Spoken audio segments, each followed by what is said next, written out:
dengan hanya membatal pendaftaran DAP Peraturan akan surat. lumpuh dah hilanglah Tuan DAP. Speaker, peraturan surat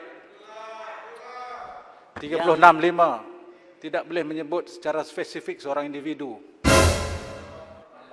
Nama individu. Terima kasih Syekh. Sila langkaui Tuan Yang Dipertua, penjelasan. ini bukan seorang individu di tepi jalan. Ini adalah bekas Perdana Menteri. Ya. Kalau tidak kerana Perdana Menteri ini, kita tak ada masalah yang besar yang kita hadapi. Sebab itu saya berhak untuk menunjuk orang yang terlibat. Langkawi teruskan.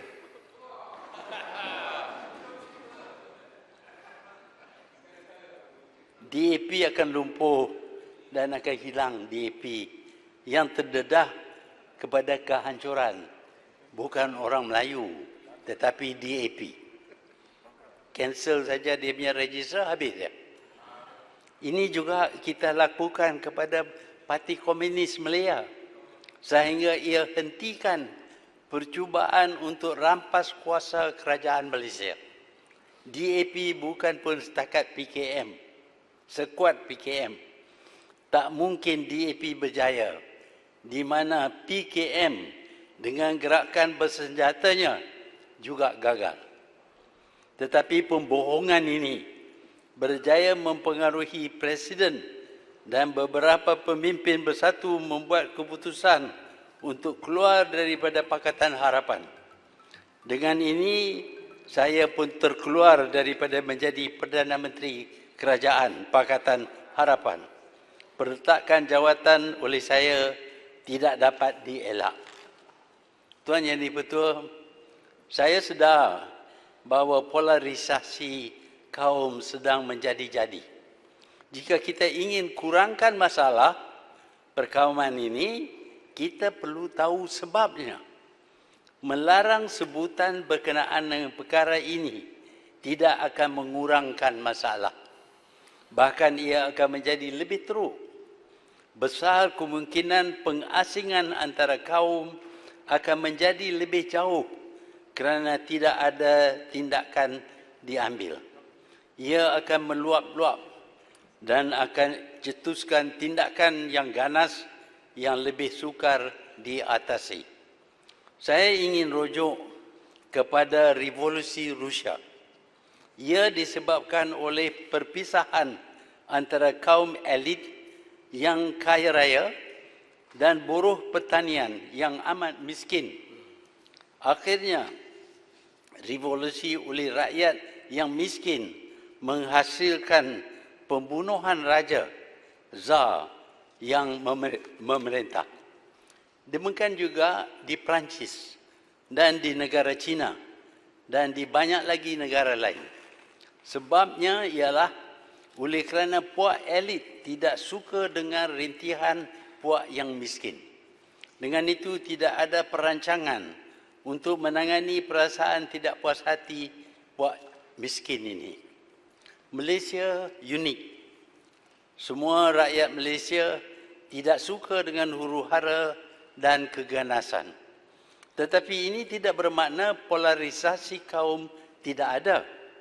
Sebenarnya perkauman akan menjadi lebih teruk jika keadaan sebenar disembunyi.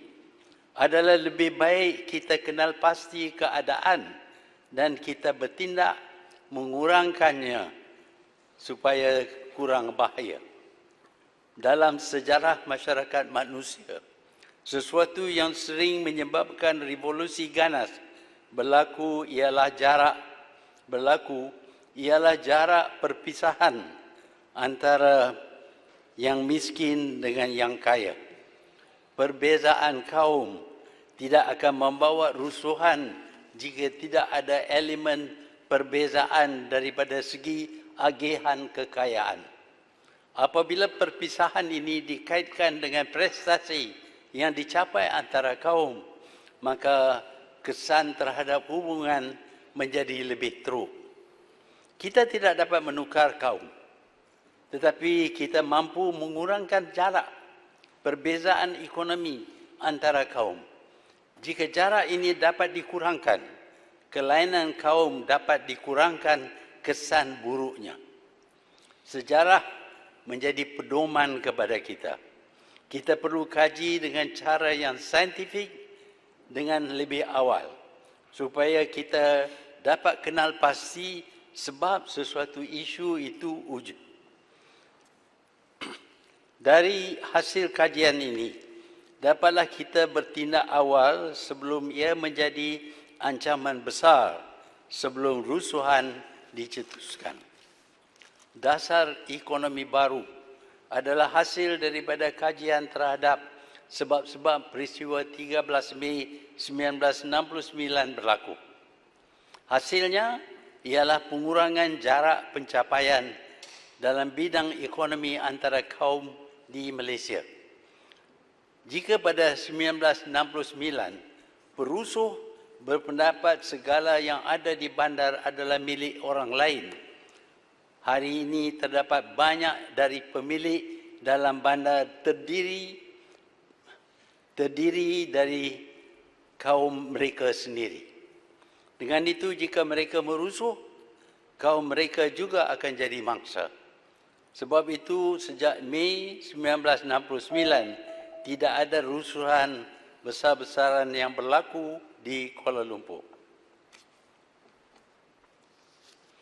Tapi kita perlu kurangkan lagi perbezaan kekayaan antara kaum, membuat dakwaan masalah ini tidak ada dan akan mengundang polarisasi yang lebih serius antara kaum.